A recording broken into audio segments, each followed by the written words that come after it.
அஸ்ஸலாமு அலைக்கும். இன்றைக்கி காயல்பட்டினத்தில் மோதும்பள்ளி ஆப்போசிட்டில் இருக்கிற சஃபியா கார்டனுக்கு தான் வந்திருக்கோம். இந்த தோப்பு எங்களோட ரிலேட்டிவ்ஸ் ஒருத்தவங்க போயிட்டு வந்துட்டு ரொம்ப நல்லா இருக்குன்னு சொல்லியிருந்தாங்க. ஸோ ஃபஸ்ட் டைம் தான் நாங்கள் இங்கே வரோம். அவங்க சொன்ன மாதிரியே பார்க்கவே ரொம்ப சூப்பராக இருந்துச்சு. தோப்புக்கு எங்கள் ஃபேமிலியும் அப்புறம் பெருமா வீட்டிலேருந்து மட்டும்தான் போயிருந்தோம். தோப்புக்கு போகிறதுக்கே பார்த்திங்கன்னா மணி 10:30 ஆயிடுச்சு. ஸோ எல்லாம் ரெடி பண்ணிவிட்டு போகிறதுக்கு கொஞ்சம் லேட் ஆயிடுச்சு. ஸோ சாப்பாடெலாம் பார்த்திங்கன்னா வீட்டிலேருந்தே தான் கொண்டு வந்திருந்தோம். அப்புறம் இங்கே பார்த்திங்கன்னா ஸ்லைடு அப்புறம் ஊஞ்சல்லாம் இருந்தது.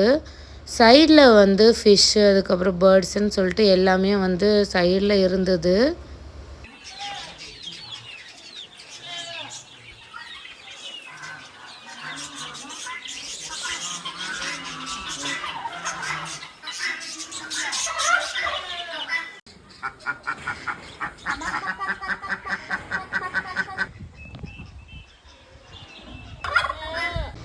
இன்னொரு சைடில் பார்த்தீங்கன்னா ட்ரெஸ் சேஞ்ச் பண்ணுற ரூம், அதுக்கப்புறம் பாத்ரூம் எல்லாமே இருந்துச்சு.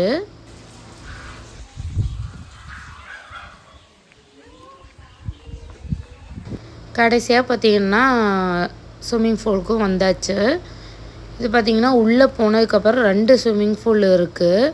ஒன்று பார்த்திங்கன்னா சைடில் போயிட்டு உள்ள சின்ன பிள்ளைங்களுக்கு குடிப்போல் சின்ன ஸ்விம்மிங் பூல் இருந்தது. இன்னொரு சைடில் தான் பார்த்திங்கன்னா பெரிய ஆள் குளிக்கிற அந்த ஸ்விம்மிங் பூல் இருந்தது.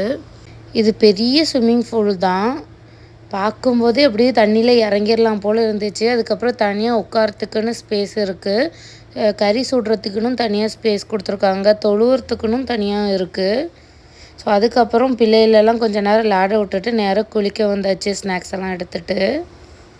ஸோ கொஞ்ச நேரம் நாங்கள் எல்லோரும் சிஸ்டர்ஸ் எல்லாருமே குளித்து அப்படியே நல்லா என்ஜாய் பண்ணிகிட்டு இருந்தோம். அப்புறம் சாப்பிட கூட்டியிருந்தாங்க, சாப்பிட போயாச்சு. தோப்புனாலே நாங்கள் புளிச்சோறு தான் கண்டிப்பாக பண்ணுவோம். ஸோ புளிச்சோறு, உருளைக்கிழங்கு, கறி, முட்டைன்னு பண்ணி கொண்டு வந்திருந்தோம். சாப்பிட்டுட்டு மறுபடியுமே கொஞ்சம் நேரம் குளிச்சுட்டு ஒரு ஈவினிங் கிட்டே பார்த்திங்கன்னா வீட்டுக்கு கிளம்பிட்டோம். இந்த தோப்பு உங்களுக்கு வேணும்னு நினச்சிங்கன்னா ஸ்க்ரீனில் நம்பர் கொடுக்குறேன், கான்டாக்ட் பண்ணிக்கோங்க. அண்ட் இந்த வீடியோ உங்களுக்கு பிடிச்சிருந்தா மறக்காமல் லைக் அண்ட் ஷேர் பண்ணிக்கோங்க.